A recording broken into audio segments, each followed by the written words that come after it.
Hello students, मैं हूं अली और आज हम बात करेंगे नोट मेकिंग की। नोट मेकिंग एक पैराग्राफ होता है। उस पैराग्राफ के नोट्स बनाए जाते हैं, उसकी समरी लिखी जाती है, पॉइंट वाइज उसको लिखा जाता है। उसको हम पैराग्राफ को नोट मेकिंग कहते हैं। ठीक है, तो देखिएगा नोट मेकिंग में क्या होता है। ये सेकंड टाइप का पैराग्राफ होता है, यानी कि फर्स्ट टाइप का क्वेश्चन आंसर होते हैं। सेकंड टाइप का पैराग्राफ होता है, इसमें एडवांस राइटिंग स्किल होती हैं, यानी कि नोट मेकिंग बनाई जाती है। और ये ख़ास तौर से इम्पोर्टेंट होता है लॉजिकल के लिए, नॉलेज के लिए। और ये इसको आसान से पढ़ा जाता है। लॉजिकल स्ट्रक्चर होता है, इसका स्ट्रक्चर जो होता है लॉजिकल होता है, यानी कि हम इसको स्पेशली बनाते हैं। ये हमको अपने आप को एक्सप्रेस करने में, रियल लाइफ सिचुएशन को बताने में हेल्प करता है। और इसमें मेन पॉइंट्स को आइडेंटिफाई करना होता है।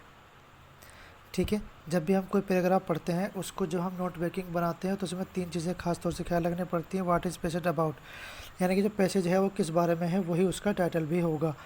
What is the main topic, यानी कि उस पैसेज को लिखने का मेन मकसद क्या है। What are the it's main component, यानी कि उसके खास बातें क्या हैं, मेन पॉइंट्स क्या क्या हैं। ठीक है, जैसे कि गाइडलाइन है इसमें। सबसे पहले आप जो पैराग्राफ है उस पैराग्राफ को अच्छे से पढ़िए, उसका टाइटल लिखिए, जो आपको उसको टाइटल लिखना है।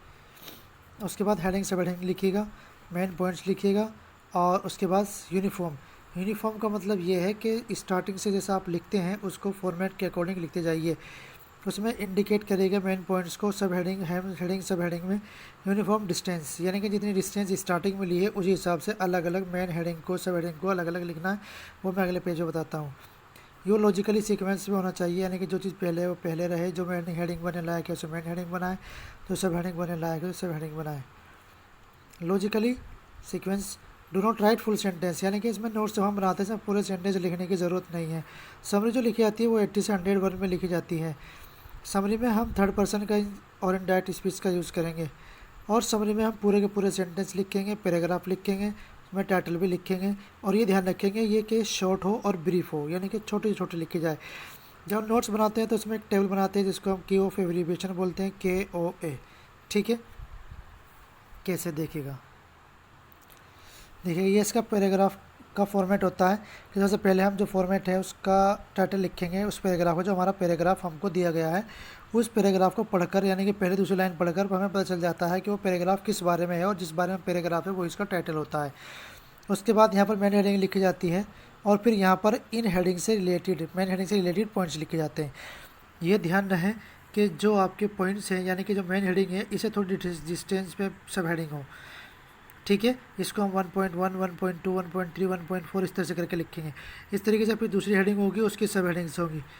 इसी तरह से तीसरी होगी, और 3.1, 3.2 इस तरह से करके, फिर इधर से फिर 4, फिर 4.1, 4.2 इस तरह से करके इसकी हम क्या लिखेंगे, पॉइंट्स लिखेंगे। ठीक है, और यहाँ पर जब हम नोट्स बना रहे होते हैं तो उन्हीं नोट्स में एक टेबल बनाते हैं जिसको हम KO कहते हैं, यानी कि की ऑफ एब्रीविएशन। तो इसमें क्या करते हैं कि कम से कम 4 लिखी जाती हैं। इधर 1, 2, 3 लिखेंगे, और यहाँ लेफ्ट साइड में शॉर्ट फॉर्म लिखेंगे। शॉर्ट फॉर्म जैसे मान लीजिए हमने लिख दिया ENCO लिख दिया, तो यहाँ इधर लिखेंगे इनकरेजमेंट, यानी कि जो भी उसकी फुल फॉर्म होगी वो राइट साइड में लिखी जाएगी, और लेफ्ट साइड में जो उसकी शॉर्ट फॉर्म है। जो शॉर्ट फॉर्म होगी उसको शॉर्ट फॉर्म को लिखते हुए उसमें पॉइंट भी लगाना पड़ेगा। ठीक है, और जो हमारी मेन हेडिंग्स होती हैं वो कम से कम 4 होनी चाहिए, ज़्यादा से ज़्यादा 5 होनी चाहिए। और जो सब हेडिंग्स हैं वो कम से कम 2 और ज़्यादा से ज़्यादा 5 या 7 हो सकती हैं। और जो की ऑफ एब्रीविएशन होती है, यानी कि शॉर्ट फॉर्म्स होती हैं इसके अंदर, वो कम से कम कितनी होनी चाहिए, 4।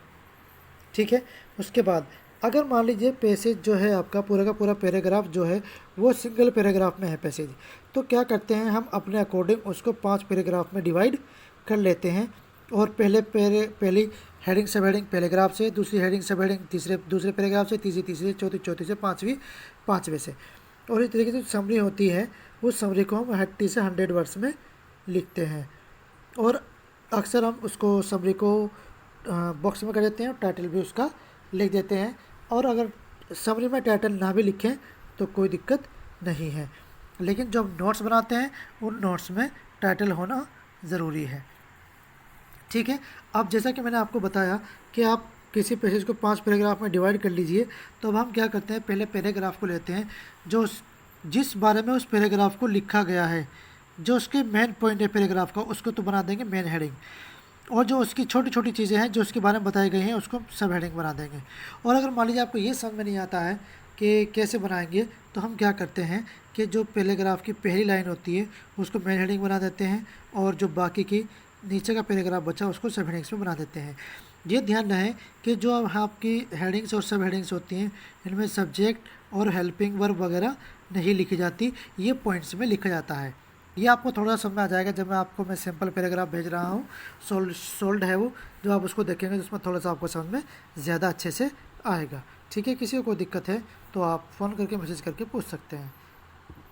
Thank you.